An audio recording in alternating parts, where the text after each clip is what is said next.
क्या हाल चाल है तुंदा सारे ना। अज तुसेंगी दिक्खो किन्नी प्यारी ते किन्नी सोहनी किन्नी शैल लोकेशन जगह दस्सन जा करदा। तुस दिक्खो ये सैला काह सैला और ये है साढ़ी J&K जम्मू कश्मीर दी शान नाड़ुएं दा पानी।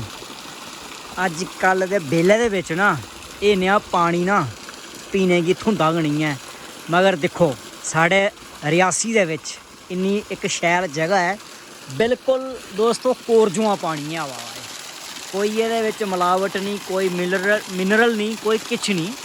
ये पानी इन्ना शुद्ध है ना, इन्ना स्वादला है ना, ये अगे सारे पानी फेल। और साढ़ा रियासी शहर उस कोला घट नहीं है। ये रियासी शहर दे विच चश्मे का पानी बगा करता है।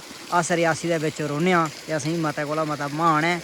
इत्थे ऐसियां ऐसियां चीज़ां दिक्खने गी सुनने गी लभदियां न जेह्ड़ियां अज्ज तुसेंगी अस दस्सन जा करदे आं।